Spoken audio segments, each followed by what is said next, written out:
A seccional da Ordem dos Advogados do Brasil, Seção São Paulo, por sua Comissão de Direito Previdenciário, tem a honra de recebê-los para o webinar Contribuição em Atraso, que conta com o apoio da Comissão de Ação Social e Cidadania e da Comissão de Cultura e Eventos da OAB São Paulo.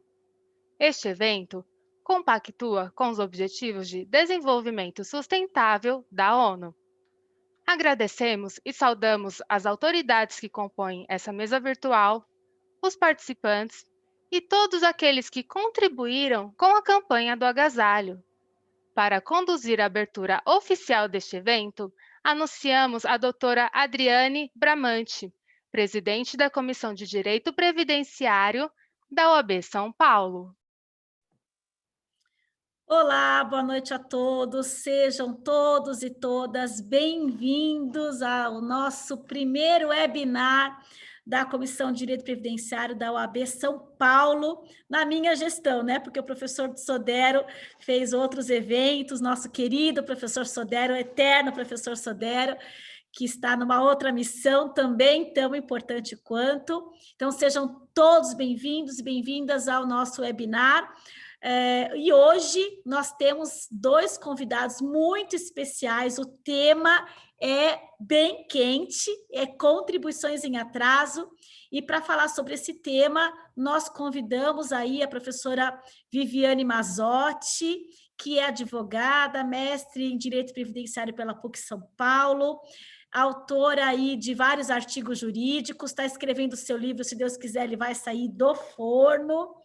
O professor Valdir Costa também é servidor do INSS, nosso grande amigo, professor também de Direito Previdenciário. Uma honra ter vocês aqui conosco. Doutora Patrícia Crovato, que vai nos ajudar na parte técnica aqui do nosso webinar. Então, é uma grande satisfação tê-los todos aqui.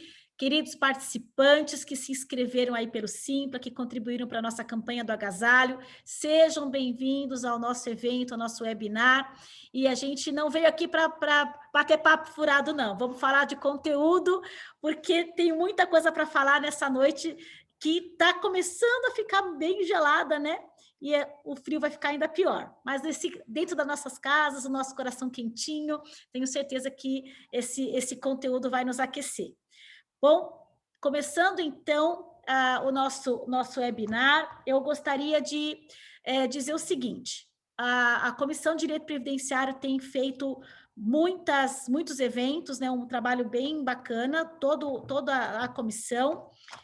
Amanhã convido vocês para a nossa live, que vai acontecer sobre o balcão virtual do TRF3, com a professora doutora Marisa Santos e a doutora Kátia, que falará sobre esse balcão virtual, um serviço bem bacana que tem acontecido no TRF da terceira região, principalmente nesse momento de pandemia, né?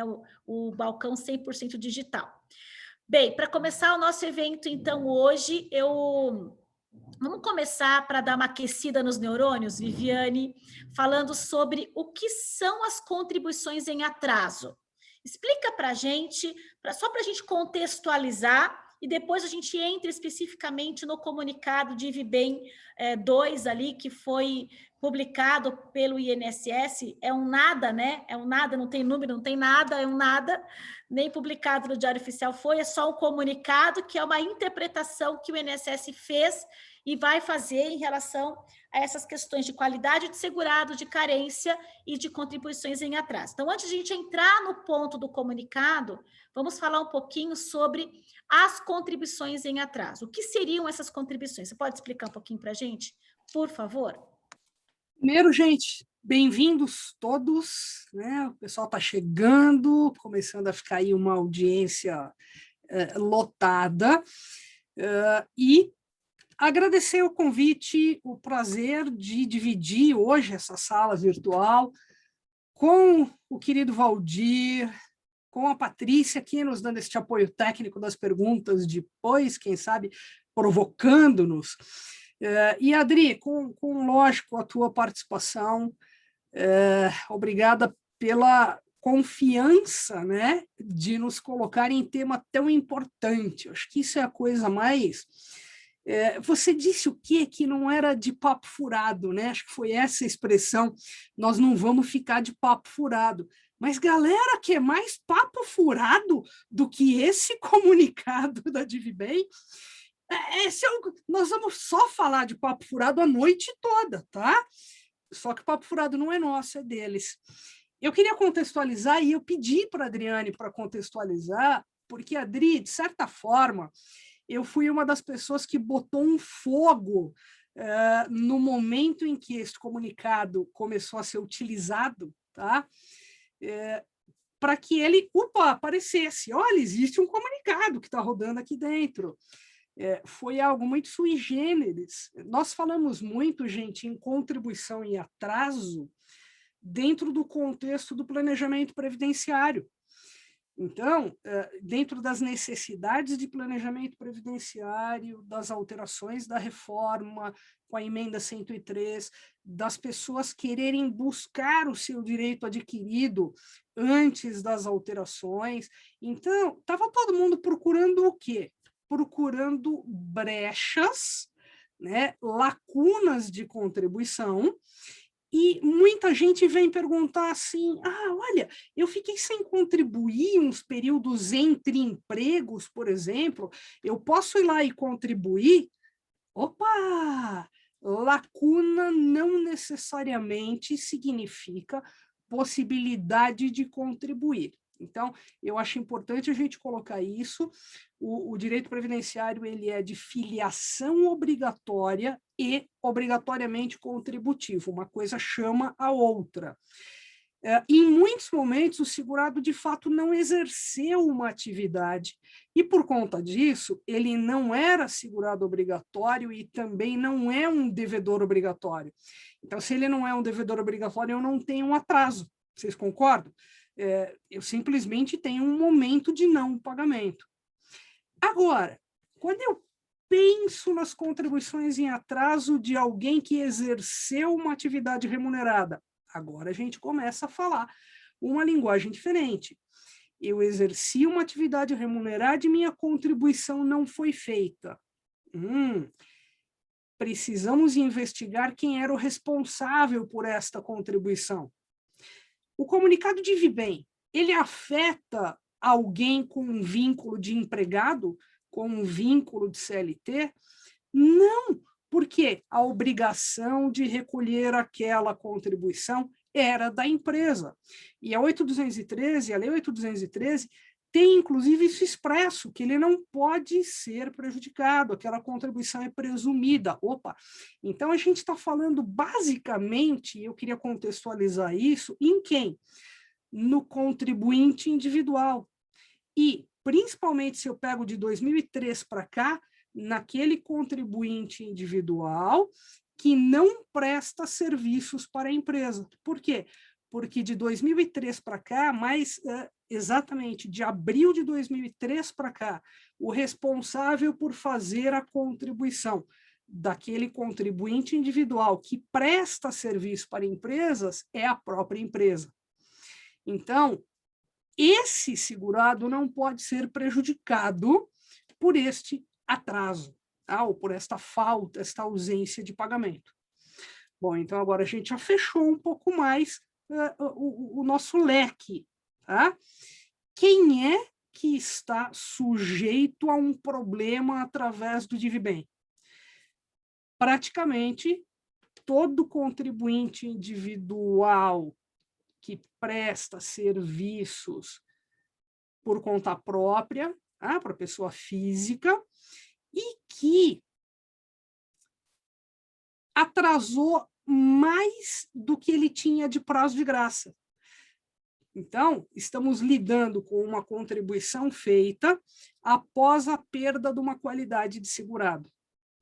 E acho que esse é um contexto importante para a gente trazer.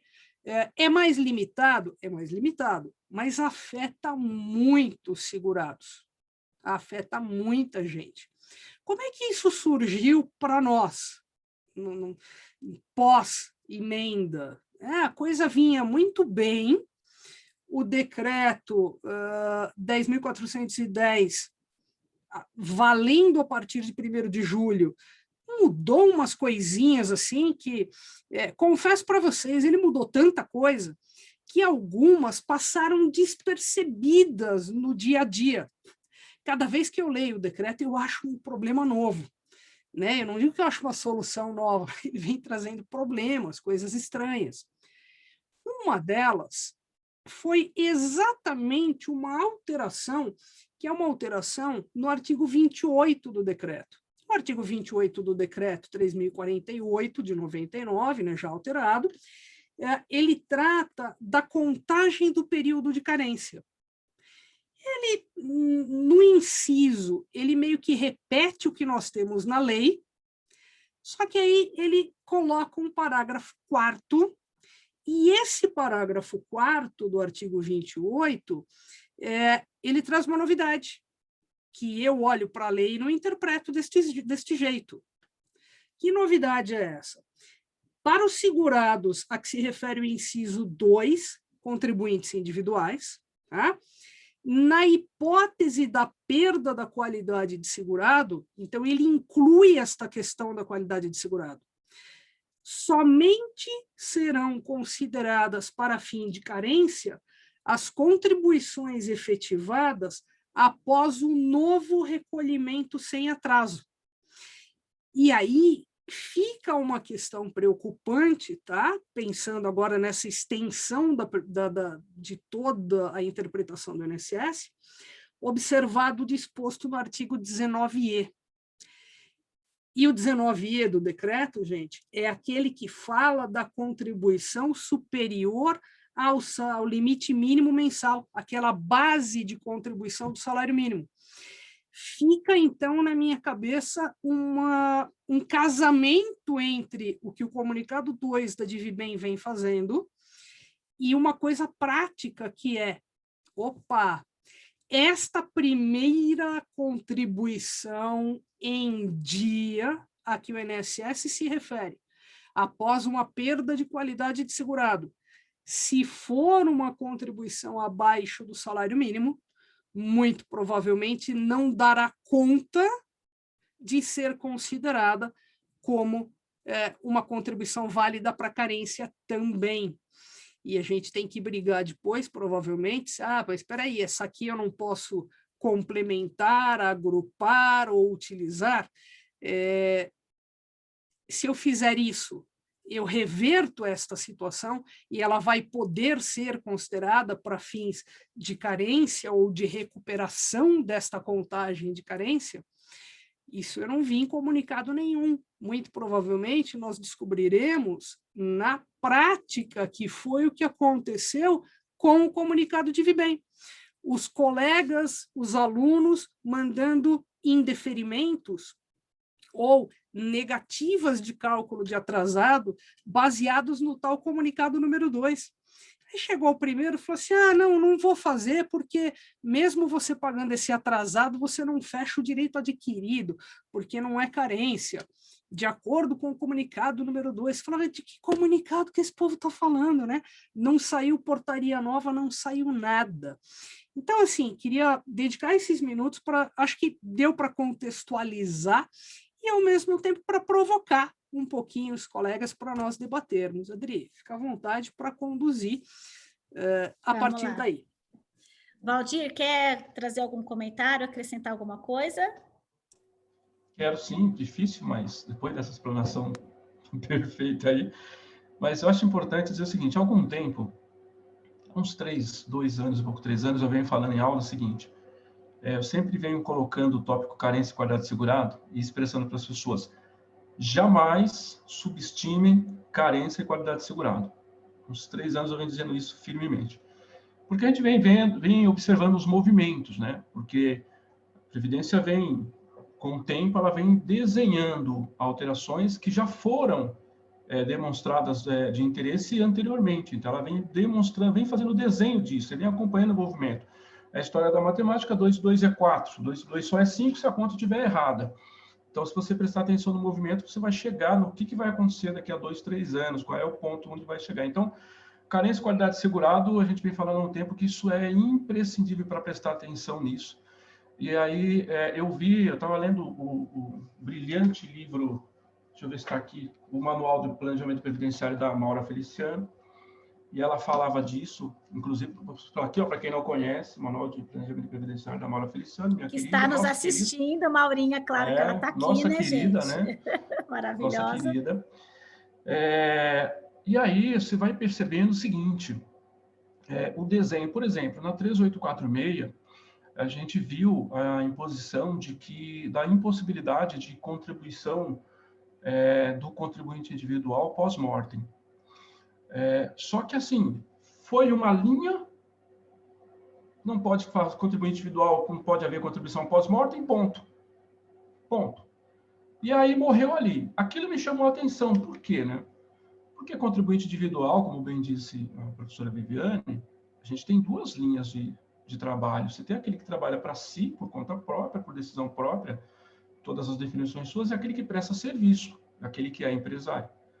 Então, os dois últimos exemplos, a partir de abril de 2003, é rogado à empresa a obrigação de fazer contribuição e não dele. Então, quando a gente tem lá proibido contribuição pós-morte do contribuinte individual, ponto, nós estamos colocando as três figuras no mesmo balaio. Não há uma vírgula dizendo exceto o prestador de serviço, não há. Você tem ali um problema a ser resolvido. E aí, o que acontece? Você olha para o mercado e você vê que nos últimos 5 anos o contribuinte individual saltou de mais ou menos 15, 16 milhões para 28 milhões. Um número gigantesco. Enquanto isso, os seletistas vão caindo fortemente, vai caindo o número. E vai se aumentando o número de contribuinte individual. Uma coisa que nós aqui, cidadãos comuns, não fazemos, o governo sabe fazer muito bem, é planejamento previdenciário. Exatamente, eles acompanham os números e eles vão jogando de acordo com esse número. Está subindo o contribuinte individual, isso lá na frente vai embicar em alguma coisa, vamos começar a cortar as asinhas aqui. E aí começa a cortar as asinhas. Então, essa situação que veio com o decreto 10.410, que culmina agora nessa informação que nós temos aqui, e eu vou explicar já, porque eu digo para vocês que é uma informação, que não é nem um comunicado. No meu olhar, não é nem um comunicado, no meu olhar é só uma informação, que é para dentro, uma informação para dentro, que eles vêm fazendo essas pontualidades baseado em estudo demonstrando alto grau de potencialidade de retirada de caixa do contribuinte individual brevemente, no futuro próximo. Isso é fato. Isso é fato. E em que pesa, as pessoas que não me conhecem aí vão saber, em que pesa o seu servidor, eu não estou aqui para defender o INSS, até porque esse horário não é meu horário de expediente. Então, né, não estou a serviço, né? E que pese para eles, tanto faz, não importa onde eu estiver. Se eu estiver falando contra, eu estou com um problema. Mas o que acontece? Por que eu estou entrando nesse assunto? Para a gente cair aqui nesse comunicado. E por que eu digo que ele é uma informação e não um comunicado? A informação para fora é que é um comunicado. Mas olha só, para dentro ele começa com uma pergunta. Ele começa dizendo assim, por que o sistema de benefícios não está computando algumas contribuições recolhidas em atraso? Eu nunca vi um comunicado que começa com uma pergunta. Vocês já viram? Não conheço. O comunicado começa com uma pergunta. Então, isso aqui para mim não é nem um comunicado, é uma informação, uma orientação aos servidores. Por quê? Porque, como sempre, a história já demonstrou isso, o servidor do INSS é o último a saber das mudanças, sempre. Né? Antigamente, até pouco tempo, até o próprio servidor sabia das mudanças através do Diário Popular, porque o segurado chegava no balcão com o jornal do Diário Popular lá, torcendo previdência, e aí, mudou, aconteceu, a gente falava, e aí? Nós estamos acostumados a como chegar para trabalhar e mudou o sistema, mudou a forma, mudou tudo, e a gente não sabe como é, o que vai ser, vai ter que aprender na raça. Então, o que acontece? Essas alterações foram feitas para dentro do sistema, e por que desencadeou a informação? Porque o sistema, o servidor não tem como alterar isso. O servidor não tem como mexer nisso. Isso está posto. Isso está posto. Virou a chavinha, está posto. A não ser por uma questão externa muito forte para se desvencilhar disso, para alterar. E, na verdade, nem o servidor sabia que isso tinha acontecido, tá? O servidor ficou sabendo porque alguns advogados estudiosos, né, certamente filiados ao IBDP, certamente alunos da Viviane Massotti, da Bramante, da Maura, entenderam que tinha alguma coisa errada, foram lá estudar a carta de concessão e foram lá buscar informação, né? E descobriram que, opa, está faltando coisa aqui. E aí os servidores também foram pegos de surpresa em relação a isso. E na tentativa de fazer alterações, e na tentativa de buscar informação, aí começou a bombar. E aí é que surge a informação do porquê não está sendo computado essa questão. Porém, no entanto, eu vou deixar seguir a conversa aqui, porque depois, mais adiante, eu quero falar de uma coisa que eu acho que pode ser, principalmente para quem está perdendo qualidade de segurado mais recentemente, não mais para trás, tem uma possibilidade aí que pode reverter isso aí. Tá? Vamos lá. Obrigada, Valdir. É um tema que, na verdade, preocupa demais a advocacia previdenciária. Tenho certeza de que todos estão muito preocupados, porque a coisa chegando, pegou todo mundo de surpresa. Tem pessoas assim que já recolheram e agora não sabe se vai contar ou se não vai contar. Recolheram porque o INSS mandou uma GPS para pagar, porque isso veio agora veja, o decreto saiu em 30 de junho de 2020. E esse comunicado, ele foi publicado agora, faz o quê? 2 meses. Então, o processo continuou em andamento, as pessoas continuaram pagando as contribuições. E como é que faz? O processo está em andamento, agora não vou considerar o direito à sua carência, porque você perdeu a qualidade de segurado, mas quem emitiu a GPS foi o INSS, né? E como é que fica esse segurado que pagou depois de 1 de julho, por determinação do próprio INSS, porque não havia nenhum comunicado anterior? Então, a gente precisa tentar entender um pouquinho dessa dinâmica. Então, vamos falar um pouquinho sobre... a gente contextualizou todo o problema, né? Vamos falar primeiro sobre a questão da carência e das contribuições em atraso quando perdida a qualidade de segurado, né? Lembrando que o artigo 27, inciso 2 da Lei 8.213, que é aquele que permite que a contribuição em atraso seja considerada para carência, desde que haja a primeira contribuição em dia. Confesso que eu sempre fiz, pessoal, contribuição em atraso 10 anos depois, quando já tinha passado muito tempo, mas a primeira contribuição está em dia. A gente sempre ensinou isso na aula, né, Vivi? Olha, se a primeira foi em dia, você pode pagar todas as outras em atraso sem problema nenhum. Então, parece que a coisa começa a degringolar por causa de um tema que foi julgado pela Turma Nacional de Uniformização, que foi o tema 192. Eu peguei o tema aqui e vou ler para vocês. A Turma Nacional de Uniformização, isso já faz, gente, muito tempo, tá? Por isso que eu vou ler para vocês relembrarem. O que a TNU decidiu nesse tema 192? Contribuinte individual, recolhimento com atraso das contribuições posteriores ao pagamento da primeira contribuição sem atraso. Perda da qualidade de segurado. Impossibilidade do cômputo das contribuições recolhidas com atraso relativo ao período entre a perda da qualidade de segurado e a sua reaquisição para efeitos de carência. E aqui a gente observa que esse tema foi transitado em julgado, para vocês terem uma ideia do tempo que isso passou, em 2013.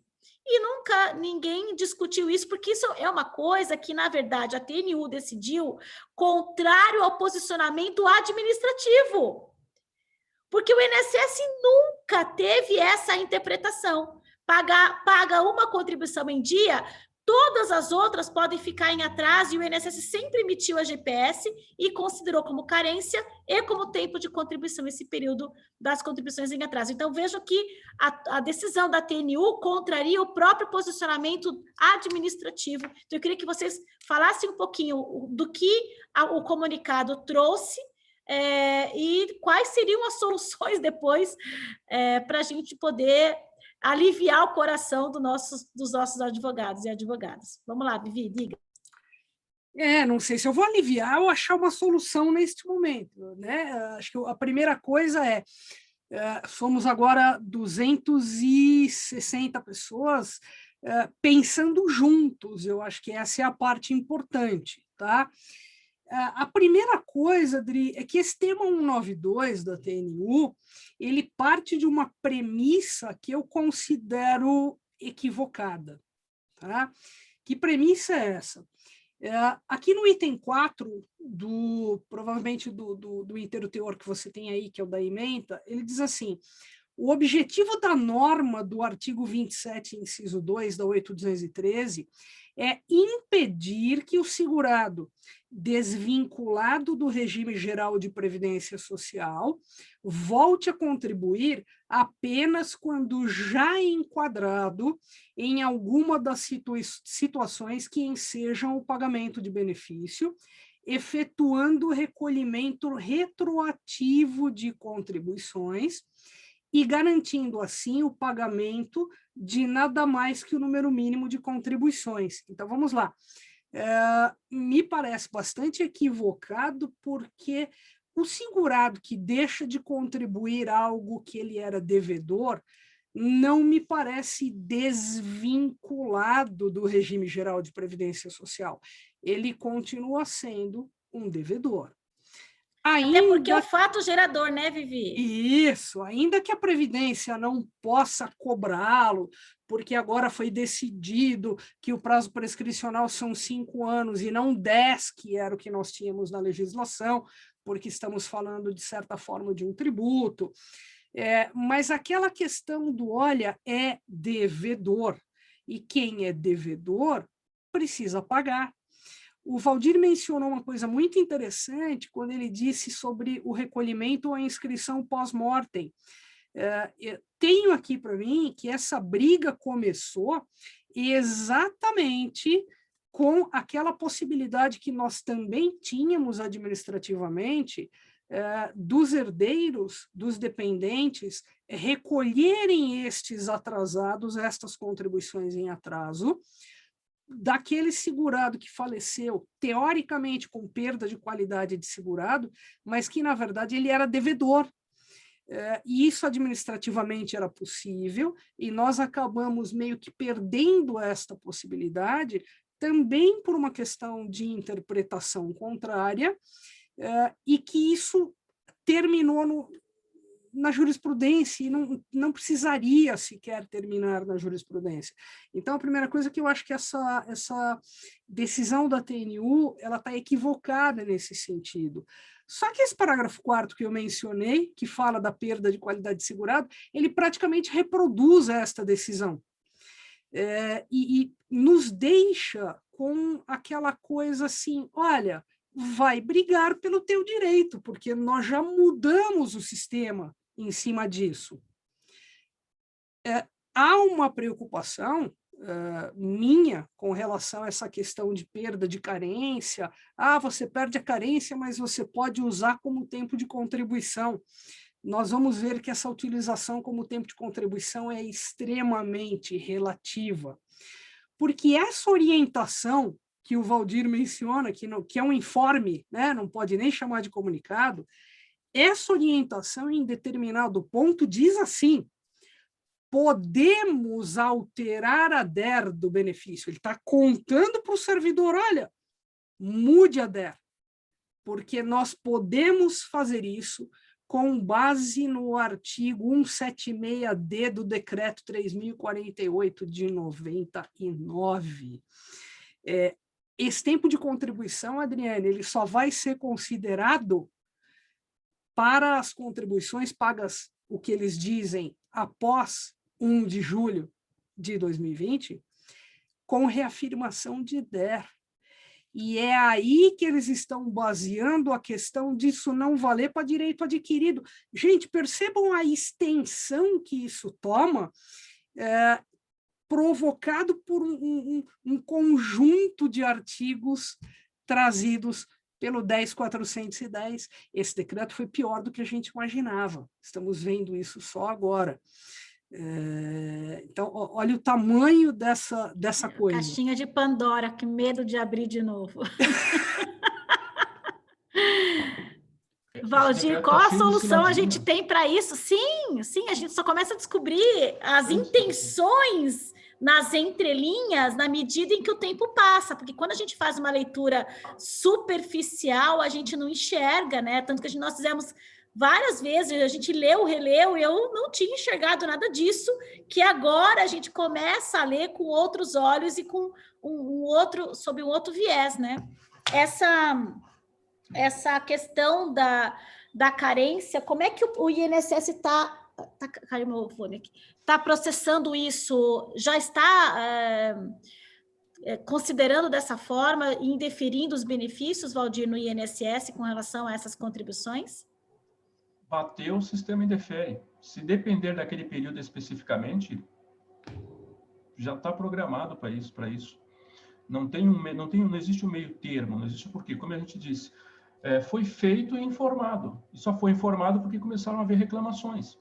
Porque senão nem informação teria sido dada. Mas e as pessoas que já tinham pago, que assim, o processo estava em andamento, deram entrada depois de 1 de julho, mas o comunicado veio agora, em 2021, eles pagaram, o processo estava lá em andamento e o INSS vai indeferir com base nesse comunicado, porque é a partir de 1 de julho, é isso, né? Vai. E não só esse caso, Dri, mas também, por exemplo, um caso semelhante, que é a pessoa que deu entrada lá atrás, fez o pedido para cálculo que ainda não foi feito, e ele passou o lapso do temporal aí e ele vai entrar nessa nova sistemática. Agora, eu vi uma live esses dias até do Emerson Lemes com a Tânia, ele falou uma coisa interessante, porque como é que pode não contar para tempo de contribuição para o direito adquirido, para carência para o direito adquirido, mas você pode contar para a transição?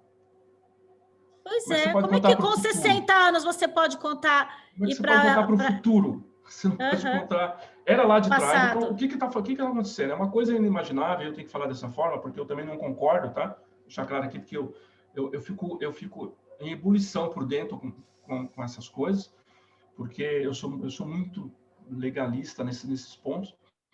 Então, o que acontece? O que está sendo feito? Está sendo feito o seguinte: primeiro, lá no artigo 150, parágrafo único lá da IN 77, aquele artigo ele era um dispositivo que pouca gente conhecia, pouquíssimas pessoas conheciam, mas era um dispositivo muito favorável para aplicar exatamente o pagamento de contribuições lá de trás, atualmente, para ser computado como carência e como tempo de contribuição. Então, o que ele dizia? Ele diz ainda, né? Porque mesmo que o informe diga que ele não vale mais, ele não foi anulado internamente. Não houve nada oficial de anulação, só a informação que está dizendo. O que o 150 dizia? Que, independentemente do tempo, em termos gerais, independente do tempo em que você está pedindo o pagamento, se a competência a qual você quer recolher é de um período em que é um lapso de qualidade de segurado, você poderia pagar hoje um período de 2017. Não teria problema se aquele período estivesse dentro do período de qualidade de segurado. Ele seria computado para qualquer tipo de evento.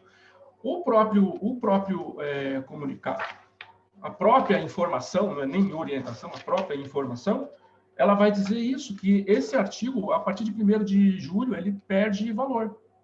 Ele não pode mais ser utilizado. Porém, não tem nada oficialmente que anule esse artigo. Não tem nada que anule. Agora, vamos pegar aqui uma coisa que você falou, que é em relação à questão da 192, lá, que foi julgado, foi lá em 2013, né? Faz bastante tempo, né, que esse negócio foi julgado.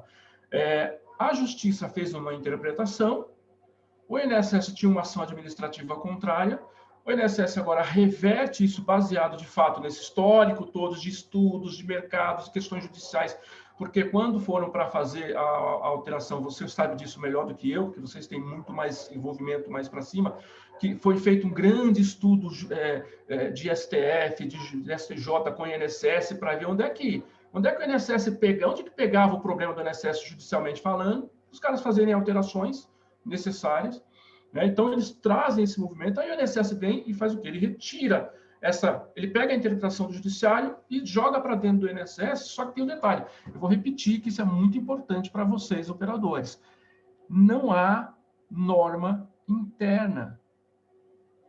Eu não conheço, eu não vi nenhuma norma Não vi nada interno, oficialmente falando, memorando portaria, eu não vi. Se tem algum amigo meu servidor que está aqui, que deve ter, aqui tem, acho que o Virgílio está aqui, tem outros, se tiver um, por favor, me atualize, porque eu de fato não vi. Então, para mim, o que aconteceu? Vamos lá, voltar ao que eu estava dizendo para conectar. Então, ele fez o seguinte, se você paga, o grande problema ficou nisso, o grande problema ficou assim, ó, se você pagasse um período de qualidade segurado lá de trás, você pagasse agora, não teria problema, porque era um período de inqualidade segurada. O que ele fez agora? Ele fez o seguinte, você pagou aqui a primeira em dia, se você tem um lapso de 12 meses, se encerrou 12 meses e você continua pagando. Se você hoje quer pagar esse lapso, você poderia pagar e estava tudo certo. Agora, o que ele diz? Pagou a primeira em dia, teve período de qualidade segurado, você pode ter voltado a contribuir, mas perdeu a qualidade segurado, acabou, dançou. E a orientação ela é mais enfática, que ela diz perda da qualidade segurada em qualquer tempo. E onde está? Tem um perigo maior nessa fala de perda da qualidade segurada em qualquer tempo. Porque ele pode, inclusive, quando fala... Gente, a divisão de benefício do INSS, os caras, quem conhece, sabe, eles são muito bons. Eles arrumam fundamentação até onde não tem. Divisão de benefício, diretoria de benefício, eles arrumam muito, até onde não existir. Então, quando você dá para eles uma frase assim, ó, vai ser considerado se houver perda da qualidade segurada em qualquer tempo, eles vão considerar até perda da qualidade anterior àquele ponto lá de trás que você está. Pode escrever que isso vai acontecer. Então, o grande problema ficou, se houve uma perda de qualidade segurado, ou antes ou depois desse período em que você está fazendo o recolhimento, você dançou. Ela não vai servir para nada. E aí a gente vai voltar lá na emenda constitucional, que fala, que vou fazer o link aqui com a questão que a Viviane falou lá atrás, que é da questão da contribuição menor que salário mínimo, né, referente a menor que o salário mínimo, para a gente ver o tamanho desse bolo, para a gente ver, ter um olhar global sobre isso. Então, quando ele fala lá na emenda constitucional que contribuição inferior ao limite mínimo não será computada para tempo de contribuição, e aí a gente vem para o decreto 10.410 que diz assim, não será computado nem para tempo de contribuição, nem para carência, nem para CTC, nem para nada, a gente, vamos nem falar da inconstitucionalidade de uma emenda constitucional ser regulamentada por um decreto que, não vou nem falar disso, e pior, é a primeira vez na história que eu vejo um decreto ser, deixa eu ver se eu vou usar a palavra certa, um decreto que regulamentou uma instrução normativa. Por quê? Porque 60% do decreto 10.410, gente, já era da IN. Se você pegar a IN e pegar o decreto 10.410, eles fizeram isso aqui, ó, trouxeram a IN para dentro do decreto. Então, ou seja, é um decreto que está regulamentando uma instrução normativa. Então, por aí as coisas já vai andando no passo. Agora, eu estudei isso esses dias aqui, eu fiquei pensando pra caramba, quando veio o convite para eu falar com vocês, eu fiquei pensando, estudando, dando uma lida, vendo onde o que a gente podia encontrar aqui, que podia, de repente, virar alguma coisinha. E não para quem já tem, para os períodos que houve perda da qualidade segurada lá de trás, mas para quem perdeu a qualidade segurada agora, recente, está bem fresquinho, estamos dentro de um período curto aí de mês, 2, 3 meses, 4 meses, existe uma possibilidade da pessoa se acordar a tempo, viu, advogados, planejadores, ficar atento em todo mundo que passar na tua mão. Por quê? Vamos pensar assim, ó. Ele tem com a qualidade segurado até o mês de março, por exemplo. Até o mês de março. Está na sua mão agora segurado. Perda da qualidade segurado do último mês de referência março. Último mês de referência março, perda da qualidade segurado 15 de maio. Né? Chegou na sua mão agora, você vai olhar e vai falar, perdeu a qualidade segurado. Se recolher uma agora, dançou. Não vai adiantar, porque ele perdeu a qualidade segurado. Tem uma saída para esses casos especificamente, que vocês vão me ajudar até a validar o que eu pensei, para ver se eu estou vendo certo isso. O que acontece? Quando nós estamos falando de um segurado que já está indo para a aposentadoria, ele fazer uma contribuição na base do salário mínimo ou no teto, não vai fazer muita diferença, certo? Então, se você fizer uma contribuição referente ao mês de junho, perdeu a qualidade segurado, já foi. Por outro lado, pensa bem o seguinte comigo. Existe uma possibilidade que é a contribuição trimestral. A contribuição trimestral é para aquelas pessoas que contribuem com o salário mínimo, seja de 20%, seja de 11%, seja de 5%, 5% não, né? Então 5% também, que contribui com o salário mínimo, seja doméstico, contribuinte individual ou facultativo, um salário mínimo. O que acontece nesses casos? Eles podem, ao invés de contribuir todo mês, ir lá e fazer contribuição todo mês, pode-se fazer a contribuição seguindo o trimestre civil, janeiro, fevereiro e março, março, abril e maio, junho, julho e agosto. Então, se ele perde a qualidade segurada em março, olha só o que nós temos. Nós temos um trimestre civil aqui, ó, março, abril e maio. E quando é que é considerada a contribuição em atraso na questão da contribuição trimestral?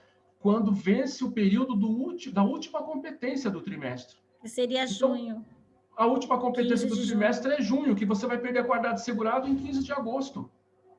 Então, para esses casos especificamente, eu acho que é importante ficar atento para esses clientes que estão chegando agora, que você olhar essa possibilidade de perda recente aí, e você, de repente, vai lá, pega o código da contribuição trimestral, faz uma contribuição trimestral, e você mantém a qualidade segurada sem perda, inclusive, as referências que o comunicado faz. Se você for estudar ele e entrar nas leis, você vai verificar que você vai encontrar lá o artigo 216, parágrafo 15º e 16º, que vai falar da trimestralidade. Então, para quem está chegando agora, para quem já perdeu a qualidade segurado lá atrás, aí eu não consigo ver uma possibilidade administrativa, porque eu acho, Dri, que, considerando que o que nós temos é um histórico de uma decisão judicial que alterou um andamento administrativo, sem lei, sem decreto, sem constituição, sem portaria, sem memorando, sem nada, eu acho que isso dá para levar de volta para o judicial. Claro, lógico. Isso dá para levar de volta para lá. Olha, toma que o filho é teu. Mas a provocação é justamente essa, Valdir. O que o INSS quer, e ele sabe que isso vai acontecer, é que isso será judicializado. E eles estão preparados, armados, para nos receber. E é uma questão que vai parar no STJ e certamente no STF, enfim. Vai levar tempo de novo para discutir. Vai levar tempo. Por isso que é muito importante que o advogado esteja preparado, porque nesses casos, primeiro, eu não recomendo que entrem com esse tipo de ação no Juizado Especial Federal, porque já tem uma decisão da TNU lá perigosa. Então, isso é ação para a Justiça Federal, primeira premissa. Segundo, a gente tem que estar armado com técnicas adequadas, inclusive com questão tributária, com fato gerador. A gente precisa estudar Geraldo Ataliba, precisa estudar matéria tributária, de contribuição, do que é a contribuição, de como vem a contribuição, da natureza jurídica da contribuição, do fato gerador, da hipótese de incidência. A gente tem que trazer essas questões tributárias para o direito previdenciário nessas ações. Então, a gente não pode simplesmente fazer as ações, porque o comunicado, porque não pode ser vazio. A gente tem que ter argumentos técnicos adequados para combater isso. Gente, o INSS está unido, o INSS não, é a AGU, está unida com as armas todas esperando a gente chegar. Se nós fizermos umas ações rasas, isso pode fazer com que a tese deles cresça e crie jurisprudência contrária à advocacia previdenciária. Total. E essa questão que eu acabei de falar do trimestral, gente, passou batido por eles não perceberam isso. Então, se surgir coisa aí, taca ali pau. Perfeito, excelente dica. Essa fala vai começar a repercutir, vai começar a virar, e os caras vão... A Priscila está pedindo para você repetir a questão do vencimento da trimestralidade. Você pode repetir de novo? A questão da contribuição trimestral se aplica ao empregado doméstico, ao contribuinte individual e ao facultativo que recolhe até um salário mínimo, ok? Até um salário mínimo. Se for mais salário mínimo, se o recolhimento for mais salário mínimo, não pode ser trimestralidade. Então, isso independe de que momento a pessoa vai contribuir. Então, vamos lá. O segurado perdeu o último mês de referência da qualidade do segurado dele, seria março. Um exemplo aqui. Então, ele teria até 15 de maio para fazer uma contribuição, né? Não fez a contribuição, ele chegou na tua mesa agora, junho. Opa, perdeu a qualidade segurada. Então, a contribuição trimestral, o próprio nome já diz, ela obrigatoriamente deve respeitar a trimestralidade civil. Então, você vai fazer uma contribuição trimestral referente a janeiro, fevereiro e março, abril, maio e junho, julho, agosto, setembro, outubro, novembro e dezembro. Tudo numa guia só. Tem um código específico para isso, você pode procurar que você vai achar o código da... Inclusive, eu tenho, se alguém quiser depois, eu tenho uma tabela, que eu construí uma tabela sobre isso. Você pode colocar lá. Então, vamos pegar aqui o seguinte. Você vai pegar em referência ao mês de junho, porque você vai pegar a trimestralidade de abril, maio e junho. Então, ela será considerada em atraso, trimestral é considerada em atraso, se você perder o prazo de pagamento do último mês de referência dessa trimestralidade. Então, mês de abril, maio e junho, você tem até 15 de agosto para fazer o pagamento. Percebe que se você chegar, se segurado, olha só o espaço de tempo que você vai ter para trabalhar. Você vai ter abril, maio, junho, julho e começo de agosto ainda. Ou seja, dá para fazer muita coisa. Vai aparecer muita gente com essa possibilidade ainda que dá para aparecer. Então, você vai lá e faz esse recolhimento até 15 de agosto, ele mantém a qualidade de segurado da pessoa, aí você pode fazer o recolhimento anterior. Se ele tiver uma primeira em dia lá atrás, porque você não perdeu a qualidade de segurado. Não houve perda da qualidade de segurado. Porque se houver a perda da qualidade de segurado entre um e outro, aí é que está o grande problema, que vai se alimentar. Só que tem um detalhe, eu não estou acostumado a ver pessoas fazerem contribuição trimestral. Eu estou nisso há 17 anos lá, eu nunca vi uma contribuição trimestral, acho que talvez uma ou duas. Mas é um efeito, é uma ferramenta importantíssima, e principalmente agora. Uma questão que eu ia comentar que acabou me passando é em referência à contribuição menor que o salário mínimo, que não conta nem para carência, né, de acordo com o decreto, que o decreto está dizendo uma coisa que também não está na lei, né? Nem carência, nem qualidade de segurado, nem tempo de contribuição. Ele ampliou completamente a questão de interpretação. Legislou, criou lá um negócio, criou um monstro ali, que é meio maluco. E aí, isso joga por terra uma questão importante, porque olha só, gente, quem é que vai ter contribuição referente a salário de contribuição menor que mínimo? O cidadão pequeno, o cidadão pobre. Porque se ele recebe um salário mínimo no mês, se ele trabalhou 10 dias no mês, vamos pegar aqui para a gente ver a extensão disso. Então, você pega um cidadão que ele é contratado por temporalidade para trabalhar 10 dias numa empresa por causa de aumento de produção, intermitente, por exemplo. Então, aumento de produção, vou lá, 10 dias, acabou a produção, tchau e benção. Ele ia receber um salário mínimo por mês. 10 dias é menos que um salário a base de recebimento dele. Não vai contar nem para tempo, nem para carência, nem para porcaria nenhuma. Vamos imaginar que ele trabalhe o ano inteiro, cada mês ele trabalhe 10 dias numa empresa. Ele trabalhou um ano inteiro e ele não tem uma única contribuição, não tem um único mês de carência, porque ele recebeu menor que o mínimo. Só que quando você pega alguém que trabalha, que tem uma remuneração de teto, 10 dias para ele de atividade, dá superior ao mínimo. Se essa pessoa trabalhar 10 dias por mês ao longo de 12 meses, ele tem 12 meses de contribuição e tem 12 meses como carência. Então, isso é muito importante para a gente analisar, até por uma questão de discutir, porque o decreto trouxe isso que não está na Constituição e não tem discussão sobre isso. O que está se fazendo é fazendo o seguinte, dar uma empurrada na população pobre, o trabalhador de baixa renda. Dar uma empurrada nele, colocar ele de lado. Então, a gente está esquecendo de uma série de coisas mais importantes aí.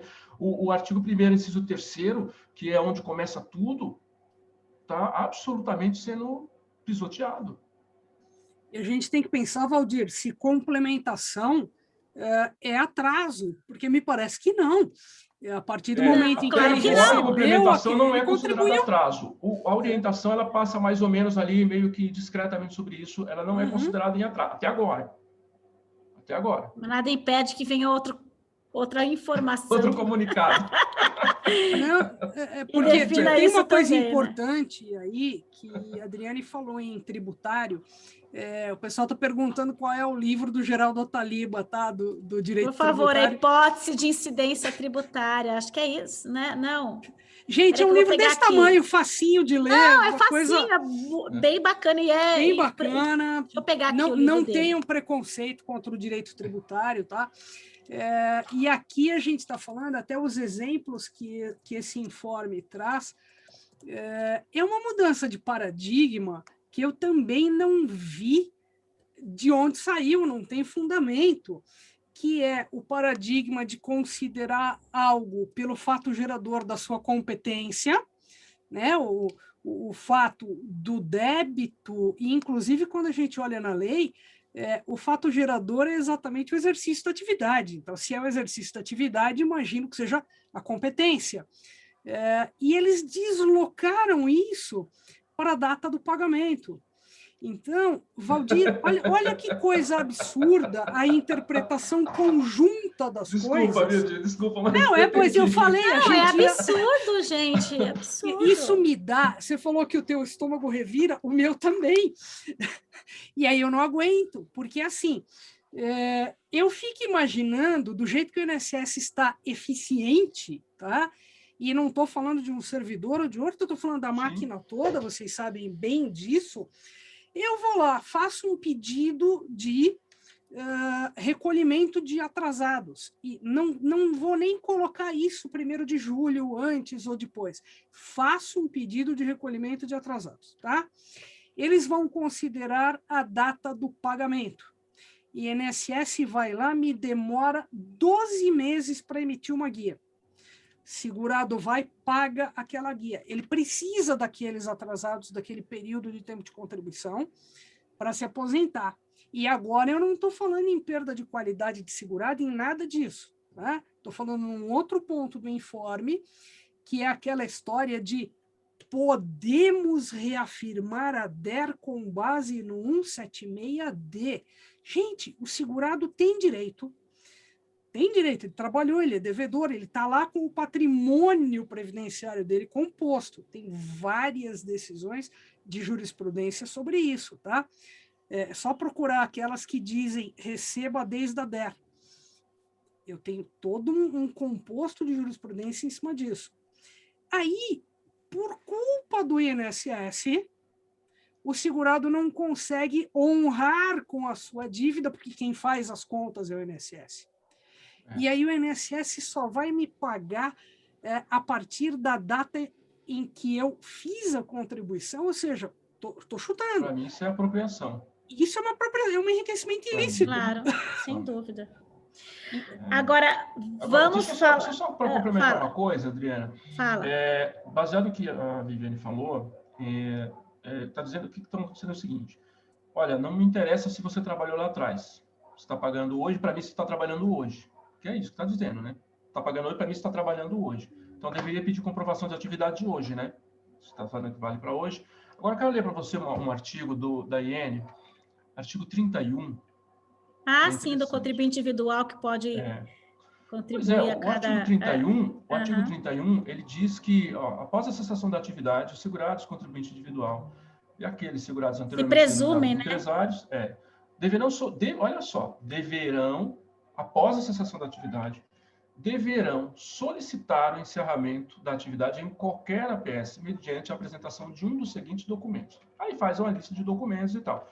Aí, quando você vai lá para o parágrafo único, inciso 1º, ele vai dizer assim: enquanto não ocorrer os procedimentos previstos nos incisos do caput desse artigo, presumir-se a continuidade do exercício da atividade sem necessidade de comprovação, e, em consequência, o contribuinte será considerado em débito no período sem contribuição. Ok. Então, para dizer que ele parou o exercício da atividade, que ele não pode recolher, ele teria que informar para o INSS que houve uma baixa da atividade. Não é? Caso contrário, se ele não, mesmo que ele parou de atividade, mas se ele não informar ao INSS que ele não acabou a atividade, ele ainda é considerado em débito no momento em que ele pode fazer a contribuição em qualquer tempo e ser validado como tempo de contribuição, certo? Então, esse é um ponto que pode ser levado à discussão, porque não foi alterado nada disso aqui. Mas na verdade eles vão dizer que a IN 77 não foi atualizado sequer com a reforma. Pois é, então que atualizem. Sim, ela não está... Posso dar uma notícia? Foi feito agora? Acabou de publicar? Não. Mais algo que passou desapercebido. Tá vindo aí. A gente está esperando, né? É a história da caixinha de maldade. Só não veio por causa da pandemia. Tá? Valdir, quando eu li esse 31, e eu li agora recente por conta de uma exigência do INSS, tá? Uma colega foi pedir uma CTC, e aí veio uma exigência dizendo assim, olha, tem aqui uma contribuição como autônomo, você parou de pagar lá atrás, e eu quero saber se deixou de exercer a atividade ou não, e mencionou a história do, você é devedor. Eu fui atrás da fundamentação. E aí eu me deparei com a previsão que nós tínhamos disso no decreto revogado, olha que lindo. Isso estava no artigo... Vou achar aqui, gente, isso aqui é ao vivo, tá ao vivo, a gente acha as coisas na hora. A gente lembra e traz para provocar, essa é a nossa ideia, provocar o nosso cérebro, tá? Artigo 59 do decreto. Cadê você? Porque agora com aquele monte de risco de fui revogado para achar um negócio de louco. O artigo 59 do decreto é aquele que falava o que era tempo de contribuição. Considera-se tempo de contribuição, data a data, e nós sabemos que agora está no artigo 188G. E no 19C, salvo engano. Isso, e no Só 188. que tem uma coisa aqui que eles esqueceram de colocar. Não está nem no 19 e também não está no 188, que é o parágrafo 2º do artigo, do falecido artigo 59, que diz assim, ó, a comprovação da interrupção ou encerramento da atividade de contribuinte individual será feita, no caso dos contribuintes individuais, mediante aquela declaração, sabe aquela declaração de próprio punho? Ainda que extemporânea. Gente, isso passou por mim tão inocentezinha, eu não tinha feito a ligação. Pelo Valdir então, também. A questão é que agora ele trabalhou, né, Vivi? Ele continua em débito com a Previdência, ele pode pagar isso em qualquer momento. Então, tem natureza indenizatória. Então, se ele quiser contar como tempo de contribuição, a Lei 8.212 de 91, que não foi revogado, mantém, é fato gerador. Qual é o fato gerador da contribuição, pessoal? É o trabalho. Se ele trabalhou e se ele exerceu atividade remunerada... Peraí. O povo está pensando junto, isso aqui é bonito. Que bom, que bom, bora. 216. Valdir, enquanto eu procuro, eu deixo você... Não, essas questões aqui, é interessante essa reunião, porque isso também dá muito insight para a gente. Sim, vai pensar em conjunto, né? Você pensa em conjunto, né? Mas a questão do fato gerador, ela não foi modificada, e é esse o problema. Se nós tivermos o fato gerador e o segurado pode pagar essa contribuição, ela não é mais devida do ponto de vista tributário, porque decaiu o direito, prescreveu e decaiu o direito de cobrar as contribuições. Direito de cobrança, não pode cobrar. Mas se ele quiser voluntariamente pagar... Tem natureza jurídica de indenização, ele indeniza e aquele período será computado como tempo de contribuição. E esse artigo não foi revogado, que é o 45A, tá lá, bonitinho. Exatamente, da 8.212 de 91, não tô louca. Então, você vê como dá para construir os negócios bem loucos aqui, os negócios bem bacanas. Só que assim, a questão não é só essa, vamos lá. O terceiro ponto que a gente precisa destacar, antes da gente acabar aqui, a gente não pode ir embora sem falar sobre isso. O problema está... o comunicado diz que não será aceito o pagamento a partir de 1 de julho das contribuições para efeito de garantia da regra de transição dos 50% ou para garantia do direito adquirido até a emenda. Mas a regra 4 do 100% pode. Pode. Qual é a lógica disso? Eu estou escolhendo a regra que o segurado vai ter. Gente, não tem lógica nenhuma, pelo amor de Deus. Não tem, porque a outra tem idade mínima e essa daqui não tem? Porque a outra vai permitir que o segurado se aposente agora, mas tem fator previdenciário. Em compensação, a outra vai ser 100%. Você não consegue... Qual é a lógica? É inimaginável. Como é que você não consegue pegar a competência de um ano e jogar para... Não tem sentido isso. E jogar para julho de 2020. Competência então, assim, não é algo concreto, é subjetivo, você não tem como você pegar. O problema, Valdir, que eu quero saber é o seguinte, o sistema já está adaptado e vai tratar dessa forma. Então, por exemplo, nós temos um colega lá no grupo, lá por exemplo, do IBDP, que o INSS emitiu uma GPS de R$45 mil e a segurada pagou. Uau! Pagou, mas não tinha comunicado nenhum. O INSS emitiu a GPS, ela comprovou a atividade, ela pagou, porque com o pagamento ela vai ter direito adquirido à aposentadoria antes da emenda. O ponto é, não vai ter. Então vai ter que pedir devolução, né? Porque contribuição... E essa é uma pergunta indevida. de um colega aqui, tem né, uma Patrícia? pergunta, tem várias. Tinha mais uma pergunta aqui dizendo isso. A pessoa que pagou indevidamente esses 45 mil, por exemplo, 42, sei lá, ela, uma vez não aceita a contribuição para efeito de direito adquirido, ela pode pedir a restituição, uma vez sendo segurado obrigatório? Porque a restituição... E de a natureza restituição indenizatória? Então, aí é que tá. Mas vamos lá de uma questão importante. A contribuição que você pode pedir restituição, ela tem só em duas possibilidades. Ou ela foi uma contribuição indevida, ou ela foi contribuição maior. Essas duas possibilidades. Outras não. Então, vamos lá. Qual foi o motivo da contribuição? Para efeito de benefício previdenciário. Se não é utilizado para nenhum tipo de benefício, se não tem serventia para a Previdência, não tem sentido. É uma contribuição indevida. Mas vai servir para outra regra de transição, não para aquela. Aí sim, vai servir para a regra futura, para outra regra. Não vai servir para o direito adquirido. Aí a pessoa tem que tomar uma decisão que ela vai querer fazer. Vai querer deixar, vai cumprir mais tempo e vai usar ou vai pedir restituição? Precisa verificar se... Não, na verdade, eu entendo que a pessoa, ao invés de pedir restituição, ela deveria entrar com uma ação judicial e pedir que a contribuição, tendo em vista que o INSS analisou, o INSS fez a GPS, o INSS determinou o pagamento, o INSS fez com base no pedido que era para garantir o direito adquirido, não pode um comunicado decidir que ela não vai ter mais direito. Eu acho que essa então, questão judicial se aplica exatamente... vai ter que judicializar, não vai ter jeito. Eu acho que essa questão do judicial se aplica exatamente nesses casos. Os casos em que já havia uma guia emitida, os casos em que você tem um requerimento em andamento com pedido para emissão de guia anterior a esse procedimento, porque a demora da emissão é por culpa do INSS, não é por conta do segurado. Se dependesse do segurado, ele já tinha pago isso 2 anos atrás, mas está lá até agora o pedido, né, de benefício andando. Então, esses casos, ok, eu também concordo que deva aí discutir judicialmente, principalmente se já tiver emitido uma guia, né? Se o INSS já emitiu a guia, então o INSS daqui a pouco vai vir outro comunicado para essas rebarguinhas que você vai ver. Sim, e a questão também aqui, se o processo está em andamento e não teve resposta ainda, e essa solicitação foi feita no processo, ainda que a contribuição se dê depois, o pedido foi anterior, então deve ser garantido a ele. Por isso que não pode ser analisada a data do pagamento da contribuição. Isso é totalmente equivocado. Deve ser considerado fato gerador.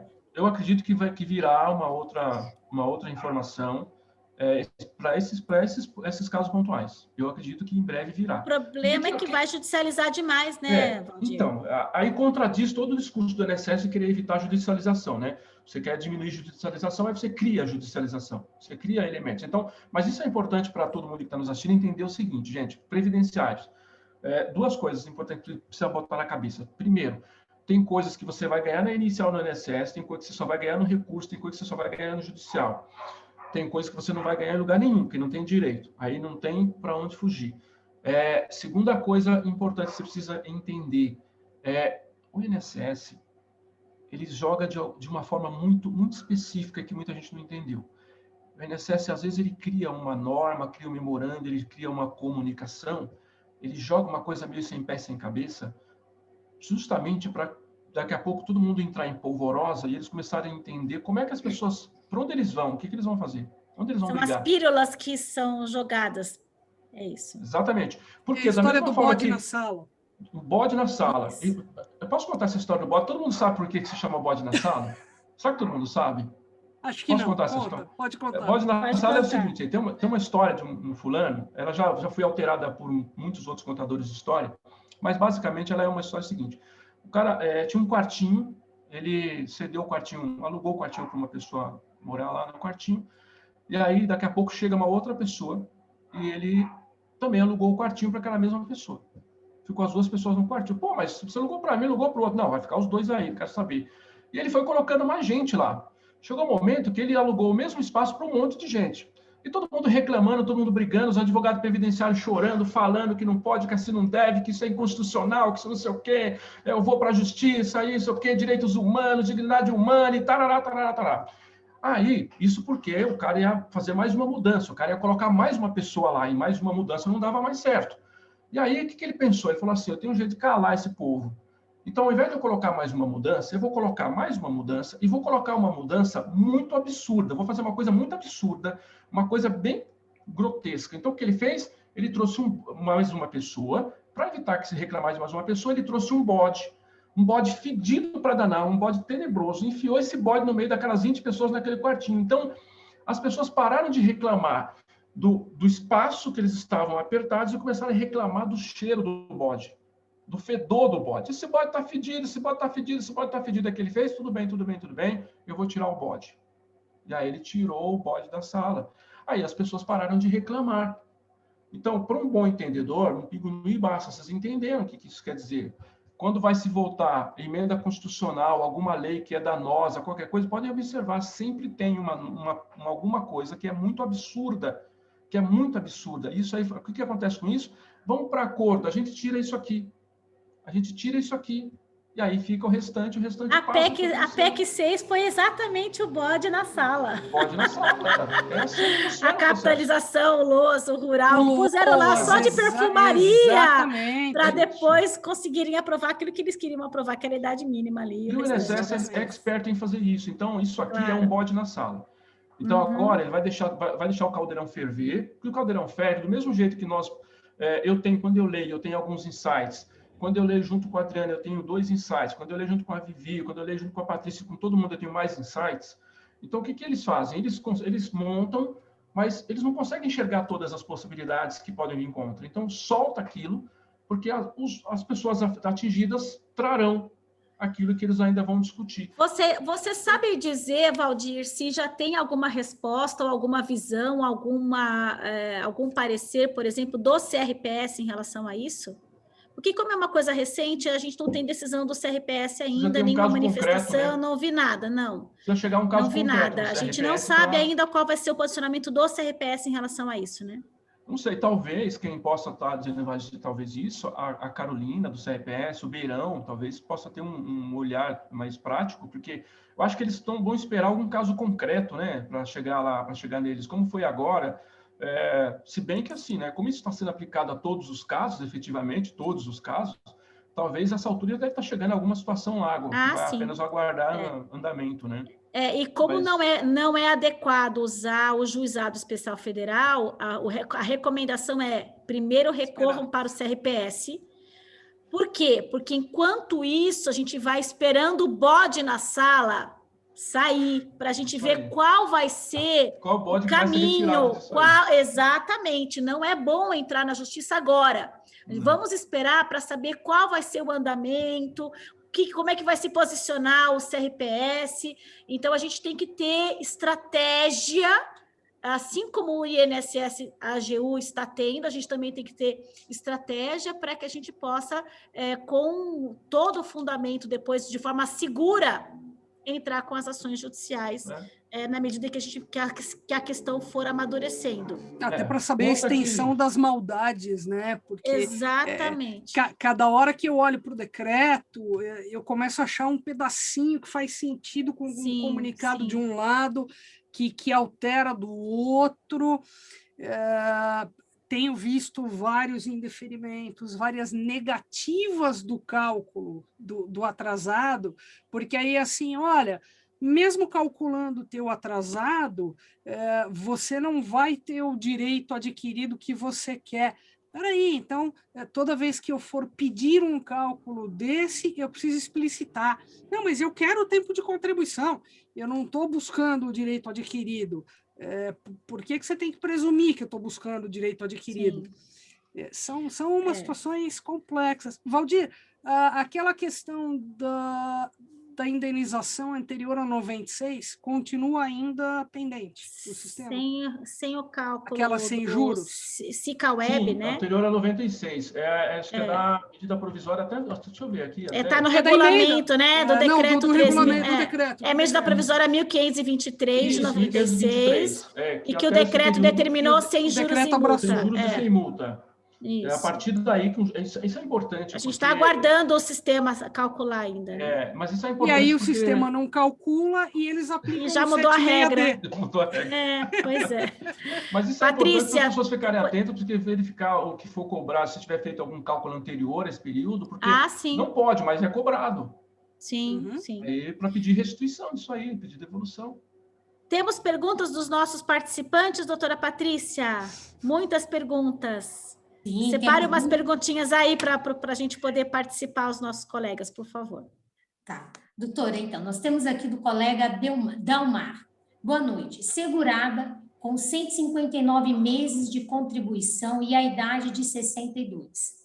A última contribuição foi 30 de abril de 2019, como contribuinte individual no plano simplificado. O benefício foi indeferido por falta de carência, em julho de 2019. E a pergunta que ele gostaria de saber, então falta o tempo para atingir 180 meses da carência. É possível ele recolher, desde o mês de maio de 2019, as contribuições para cumprir a carência para aposentadoria por idade de 180 meses? Vou deixar essa para você, viu, Vivi? Vou te dar essa aí para você passar a manteiga mesmo. Passar a manteiga é boa. Aí eu falei assim, vou deixar tudo que for operacional para o Valdir. Gente, olha só, do 19 para cá, a gente tem que primeiro olhar, ou vou responder, não no teu caso concreto, vamos responder para servir para todos, tá? Segurado deixou de contribuir, ok? Você tem que ver o prazo de graça. E aí, eu estou dizendo isso porque a resposta seria um depende relativo ao prazo de graça. Artigo 15, a questão de manutenção de qualidade de segurado. O prazo de graça depende do tipo de contribuição. Se for facultativo, é 1.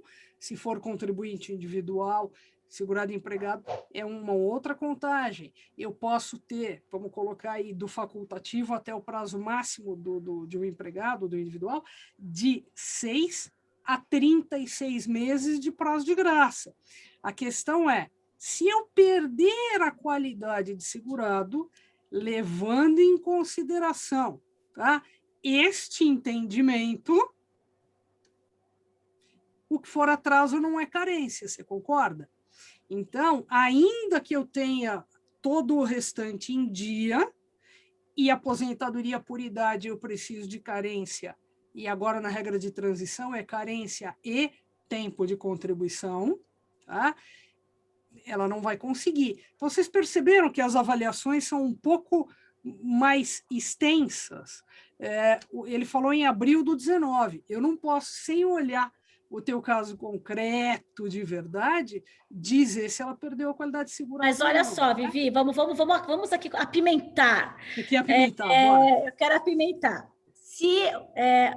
Me corrija se eu estiver errada. Ela pagou até abril de 2019. Mês seguinte é maio. Maio. A competência de maio venceu dia 15 de junho, já venceu. Sabe? Ela já perdeu a qualidade segurada. Ela não pode pagar retroativo, porque se ela pagar retroativo, ela já perdeu a qualidade. Não, qual era o prazo de graça dela? O prazo era maio, não era? Não, era a última contribuição foi abril. Então, 19. Então seria maio que venceu em 15 de junho, certo? Isso. Vai lá e faz a contribuição trimestral. Isso, mas ela vai estar fora do trimestre. Não, ela vai fazer abril, maio e junho. Abril, maio e junho, trimestre civil. Sim, mas nós estamos em 2021. Os 12 meses... É 2019. Foi 19. Já perdeu a qualidade. Vocês estão colocando 12 meses, mas eu não sei se são 12, 24.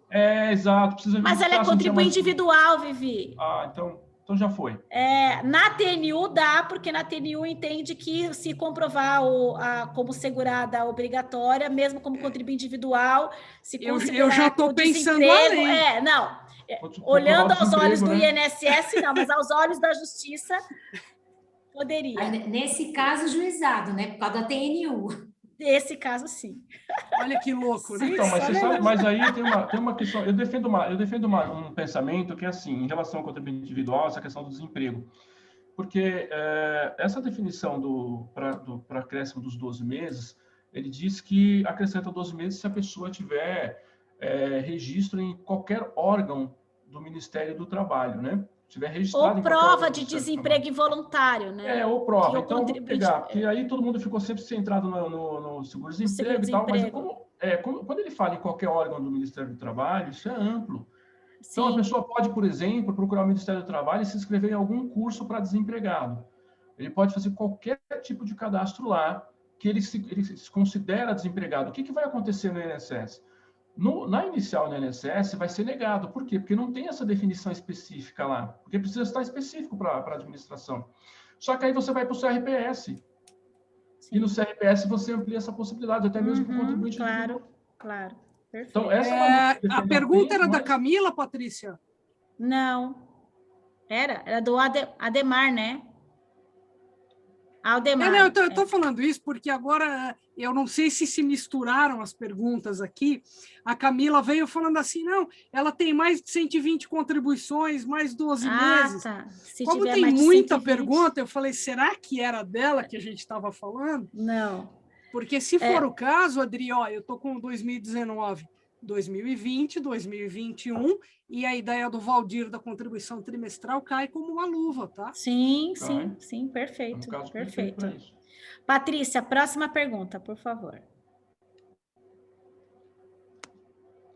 Você está sem som, Patrícia. O seu microfone está desligado. Põe o som aí, Patrícia. Ainda não adquirimos essa tecnologia. Então, uma pergunta que está parecendo muito recorrente aqui é o caso da contribuição no contrato intermitente, que é aquela contribuição que não chega a um salário mínimo. É possível completar ou não? Valdir, você está sem som. A gente cobra os outros, mas não se cobra, né? Sem vergonha. Essa questão do intermitente, dessa contribuição inferior ao salário mínimo, nós falamos isso um pouco no começo, ele tem 3 possibilidades quando ele tem uma contribuição menor que o salário mínimo, né? Acho que está lá no 19E, não é isso que está? Acho que é isso, no 19E do decreto. 19E. Você pode você pode agrupar, você pode utilizar o excedente de uma para completar a outra, ou você pode fazer a complementação, né? Então, se você tem lá a opção A, complementação, é um valor menor que o salário mínimo, você pode efetivamente pedir, solicitar, tem um código específico para isso, eu não me lembro aqui agora, mas dá para a gente ver, para você complementar o valor e utilizar essa contribuição como carência, qualidade segurada e tempo, como qualquer coisa para a questão de previdência. Ou você pode, eu tenho 2 contribuições inferiores a salário mínimo, referentes a salário mínimo, eu posso juntar essas 2 contribuições para formar uma única contribuição, e se eu faço isso, se eu pego a contribuição de abril e maio e junto para formar a contribuição de maio, por exemplo, eu fico com a contribuição de abril em aberto, eu posso voltar e pagar o mês de abril corretamente, não tem problema.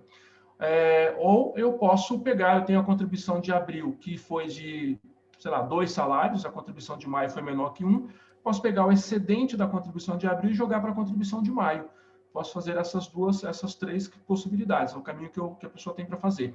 O que a gente colocou aqui em discussão, em referência a isso, é que até agora, ainda não existe nenhum cerceamento nisso, em referência à orientação que está dada, porque eu acredito que talvez isso deva vir logo, a gente sabe que vai acontecer. Então, é melhor correr logo e fazer, se der tempo. Mas pode fazer essa jogada dessas contribuições, sim. Hoje tem um campo bom para isso. Agora, é importante dizer o seguinte, que eu acho, inclusive, que o decreto foi mais bondoso que a emenda constitucional nesse ponto, porque a emenda constitucional tratou disso e deixou específico que você deveria fazer esse tipo de operação dentro do mesmo ano civil.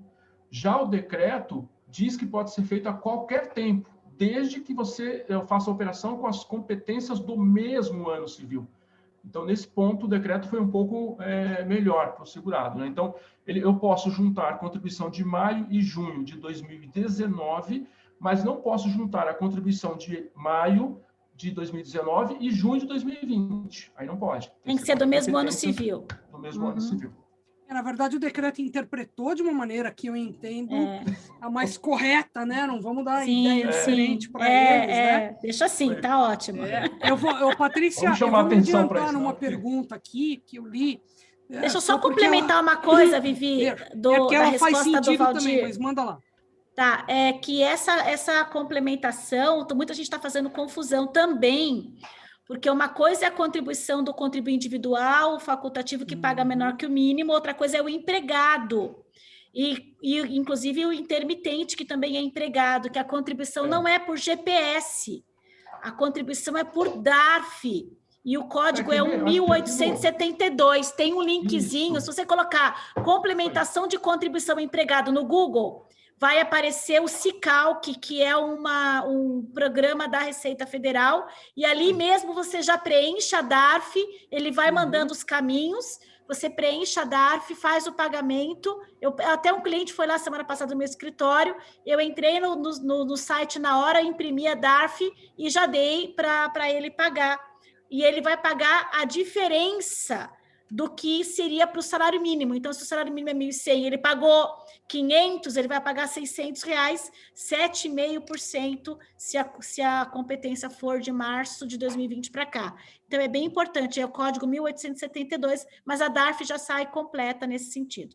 Pode falar, Vivi, desculpa. Não, eu só queria complementar, porque alguns perguntaram aqui na questão dos dependentes, né? Ou seja, se o segurado ele falece e ele deixa, e principalmente se os últimos pagamentos, né, que são os mais importantes, muito provavelmente para uma manutenção de qualidade de segurado, há uma previsão de que esses dependentes podem fazer essa complementação, diferente do que a gente acabou de falar, da possibilidade de inscrição pós-mortem, diferente daquela proibição de pagamento dos valores atrasados. No caso dessa complementação, ou agrupamento, ou utilização, isso está previsto que o dependente pode fazer. A grande questão, gente, é que assim, como assim até janeiro? Quer dizer, o camarada morre no dia 31 de dezembro, a viúva sequer pensou, nossa, tô de luto, né? Puxa vida, 15 de janeiro, obrigada, Catarina. E aí a gente fala assim, como assim? Quer dizer que se eu tenho lá uma situação que o segurado morreu em fevereiro, ok, a família tem todo esse tempo para se informar, para ir no INSS, para o processo encaminhar, né, e de repente vir um indeferimento ou uma exigência, olha, ele pode pagar. Gente, se ele morrer no dia 31 de dezembro, eu estou sendo bem radical, tá? Aquele dependente ainda está dentro do prazo para poder ainda. Não só o luto, Adriane, ele está dentro do prazo para requerer o benefício e receber da DE. Sim. Como assim ele não pode pagar esse complemento? Tem umas coisas que não me cabem nesse decreto, gente. O meu estômago embrulha quando eu leio até a pergunta. Acho que isso é judicialização pronta e pedindo isonomia, talvez. Acho que aqui é uma questão de isonomia. O problema é que nós vamos até o STF pedindo isonomia, né? Valdir, o que você me conta disso? Questão, alguém falou aqui que enquanto o INSS sistema não processa as DARFs, né, principalmente do intermitente, como é que fica? Fica sobre Estado, porque ainda se aguarda a posição de Brasília, a posição de instância superior para mexer no sistema e ajustar isso. Né? Então, fica sobre Estado. Patrícia, manda lá. Manda mais lá, que duas a gente passou na sua frente. frente. Em referência, Viviane, que você falou aí, eu tenho um total acordo com isso, porque deveríamos ter aí pelo menos uma previsão de que seja 120 dias, 90 Patrícia. dias, né? Dois chats aqui para eu ver, então acaba tampando. Então, doutor, o que eu gostaria de falar, nós temos que registrar a presença aqui, o Igor Cássio da Paraíba, a Andréia Prado lá de Jundiaí, nós temos também aqui o Leonardo lá do Sul, que ele está comentando que lá no Sul está tendo decisões sobre essa contribuição, dizendo que aplica a lei vigente da data que tinha a contribuição. Então, Leonardo, se você puder aqui compartilhar conosco aqui essa decisão, vai nos ajudar muito. Então, vamos a uma outra pergunta. com a perda da qualidade, a carência, o recolhimento não válido, então é possível caber o pedido de restituição? Acho que o Valdir já tinha dito isso, né? Já falamos sobre isso, Patrícia, que Tá, pode, então cabe restituir, sim. Então, vamos outra aqui. É que tem muita... Eu separei a da Karina. Tem uma pergunta muito boa da Karina aqui.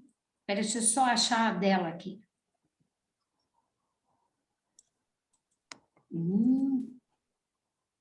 Eu estou tentando copiar essa decisão. A Karina, tem uma da Catarina, eu vou fazendo enquanto ela pergunta. Tive uma pensão por morte indeferida essa semana, tendo em vista que o contrato de trabalho do falecido era intermitente. No período de contrato, eu acho que essa pergunta que você já respondeu, o segurado poderia fazer o complemento da vida civil até 15, esse daqui que você já aquele que eu acabei, né, de responder. Isso. Você sabe, Adri, que eu vou fazer um comentário, enquanto a Patrícia procura lá a pergunta.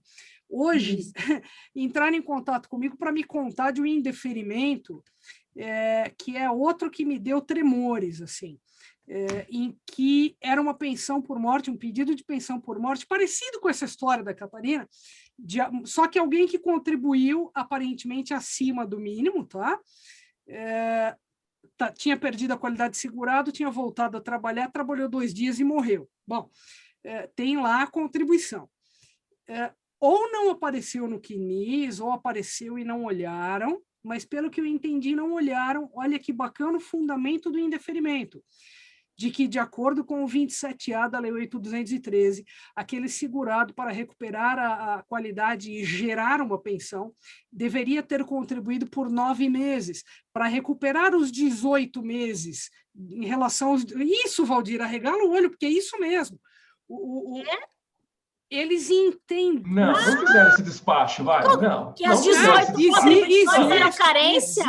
Isso, que os 18 meses são carência. Não fizeram esse despacho, não, vai. Não, e detalhe, bateu o pé que é isso, tá? Deus do céu! Eu estava acompanhando a advogada, ela falando no WhatsApp, ou lá no atendimento que ela conseguiu, e a pessoa chegou a mandar um áudio. Eu tenho o áudio desta pérola, tá?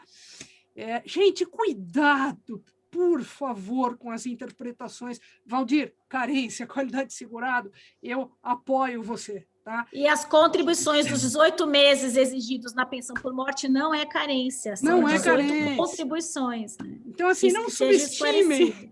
Essa é uma marca que eu carrego de carência, qualidade de segurança. Imagina, que eu faço. O tempo todo. Jamais subestime carência, qualidade de segurança.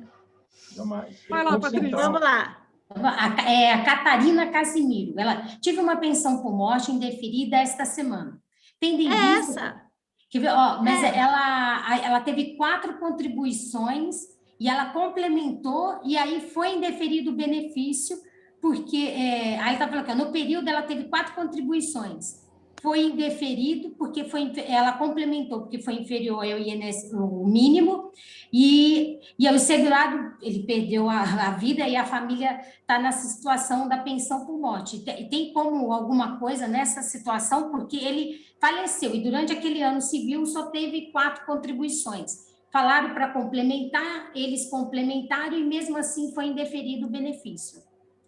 Mas eu acho que esse caso da Catarina é aquele que a DARF não migrou para o Prisma. É uma situação... A orientação desses casos é sobrestamento, são todos sobrestados. E não indeferimento, né? E aí, nesse caso, eu aconselharia o seguinte, abre recurso para manter, até você ter uma definição, abre recurso. Se já tiver passado o prazo de recurso, abre revisão. O que ela quer saber é se o segurado poderia fazer o complemento em vida ou a família até 15 de janeiro do ano civil seguinte. Então, a complementação, neste caso, era até dia 15 do ano de janeiro, né? Se ele morreu 2020, teria sido 2021. Aí já teria passado o prazo. Se fez depois a complementação, deu problema. Vai ter problema, né? Uhum. Então, ela complementou a pergunta aqui. Porque, na verdade, tá falando, como diz a Viviane, que assim, gente, você precisa tentar trazer a questão melhor formulada possível, porque fica faltando elementos para a gente poder fazer uma análise. Olha, tem uma pergunta aqui da Josi, que é o seguinte, o que fazer nos casos de pedido de indenização que ainda não foram analisados? Aconselha entrar com pedido de obrigação de fazer contra o INSS para emissão da guia? Essa é a sua, Vivi. Repete, Adri. Da Josi aqui, ó. O que fazer nos casos de pedido de indenização que ainda não foram analisados? Aconselho entrar com pedido de obrigação de fazer contra o INSS. Eu entraria com obrigação de fazer ou com MS por desídia, porque se tem um pedido ali de indenização e o INSS ainda não fez, entra com MS de desídia para o INSS emitir a guia. Mas emitir a guia implicará em pagamento pós 1 de julho. E esse é o problema, pessoal. Você vai mandar o segurado pagar uma guia de indenização, ainda que o pedido tenha sido feito antes, mas o problema é que o INSS está interpretando que é a data do pagamento da guia e não do pedido seu de requerimento. Então, aconselho... Chama o segurado, explica essa situação. Se ele quiser pagar e depois saber que ele vai brigar, ok, pessoal, eu acho arriscado a gente emitir guia agora, mandar fazer pagamento de guia agora, sendo que não se sabe se será considerado como tempo de contribuição lá atrás. Ou se será tempo. Eu acho que vocês podem formular, um pedido de informação para o INSS em relação a esses casos específicos. Para que o INSS se posicione, para não ficar aguardando que o INSS espere, você sabe-se lá quando vai dar uma resposta, mas formular um pedido de informação, baseado no comunicado e tal, né? Como é que ficam as situações de quem já está... Uma boa ideia, vou fazer isso, bacana. Vai ser considerado, não vai ser considerado, vai caber no caso concreto. Pode fazer isso, a OAB pode fazer isso. Ótimo. Bacana, eu vou fazer isso. Vamos montar isso sim, bacana. Porque assim, na pergunta da Josiane, olha o que vocês têm, aí é para todos, tá? Olha só tudo que precisa ser analisado antes de fazer o nosso cliente gastar dinheiro. Gastar o dinheiro. Se vai valer para carência, provavelmente não. Se vai valer para tempo de contribuição. O que você está querendo é o direito adquirido, a gente já sabe que eles não vão considerar.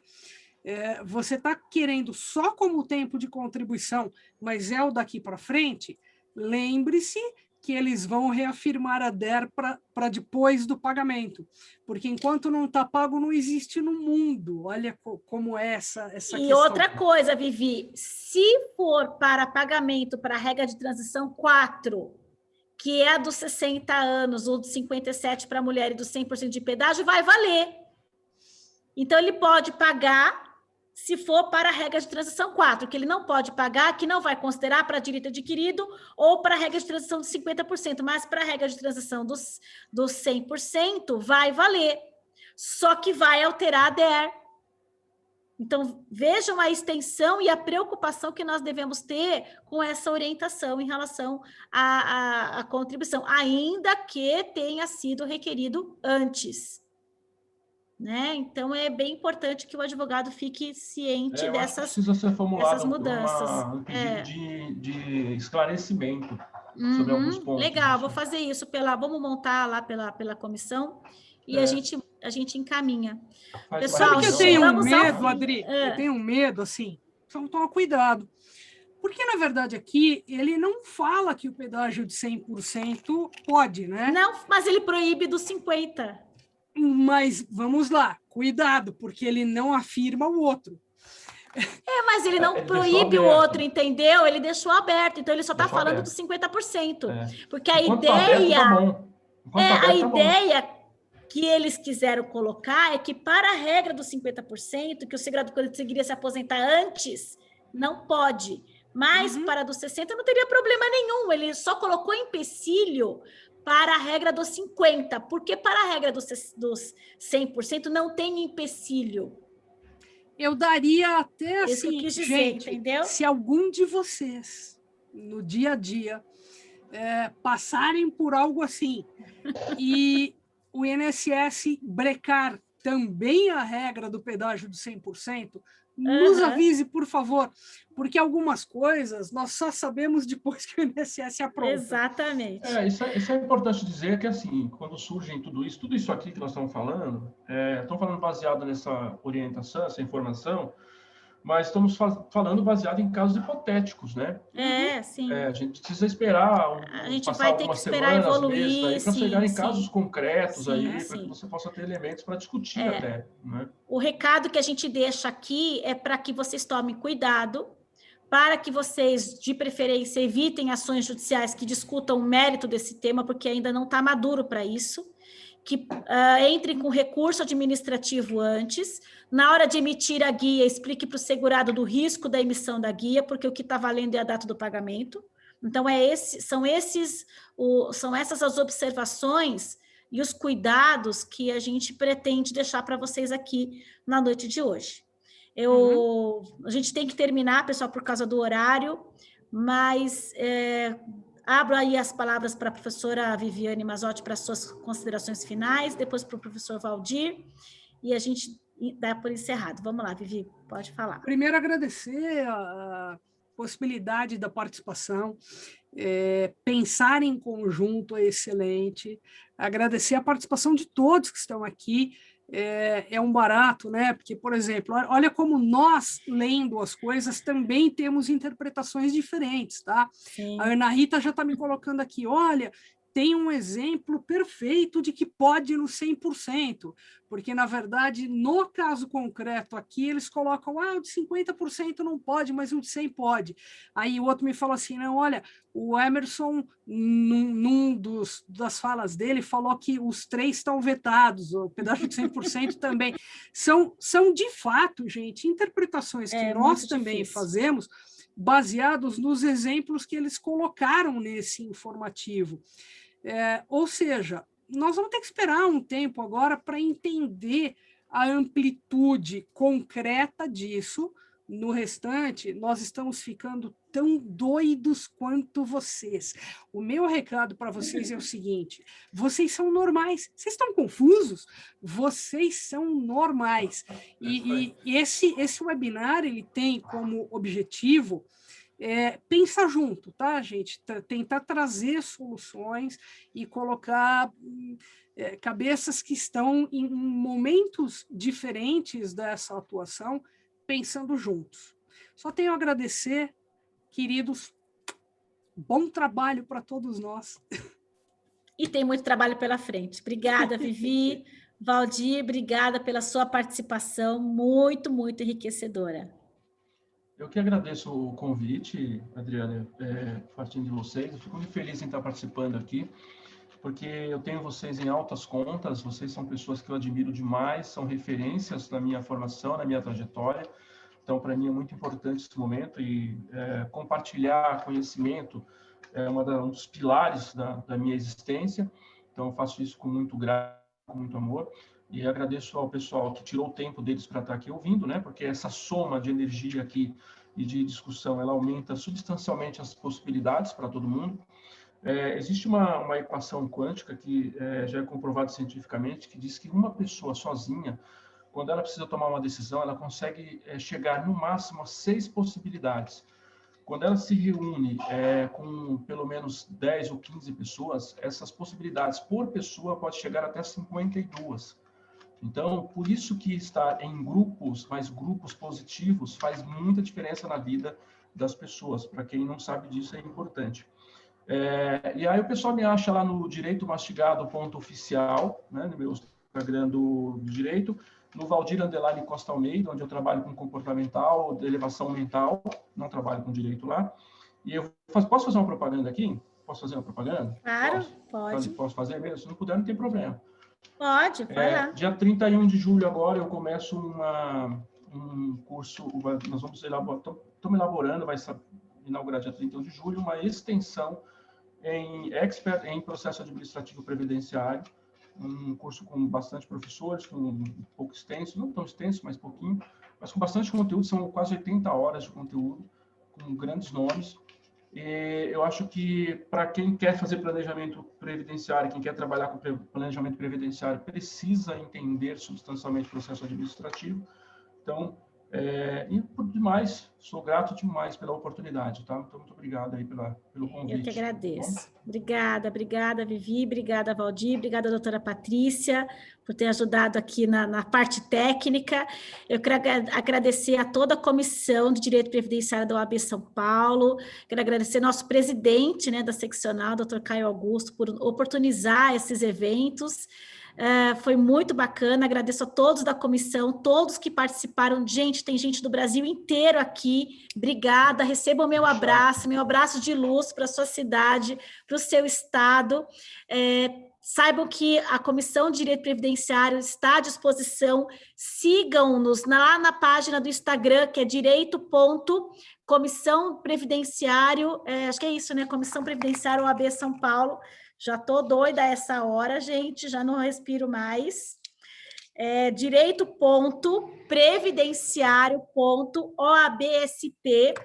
Todo mês faremos o webinário e toda semana, às terças-feiras, nós temos uma live às 20h, com vários professores falando de temas dos mais diversos. Amanhã tem a live sobre o balcão digital do TRF da Terceira Região, com a nossa desembargadora doutora Marisa Santos e a doutora Kátia, que farão parte dessa nossa live. Então, espero todos vocês lá. Obrigada pela oportunidade, obrigada a Deus por termos saúde e vida para continuarmos seguindo em frente. Um grande abraço, fiquem com Deus e até a próxima, pessoal. Obrigada, Sandra, aí da OAB, que nos deu todo o apoio para que a gente pudesse fazer esse evento hoje. Tchau, pessoal, obrigada, um abraço, fiquem com Deus e até a próxima. Tchau.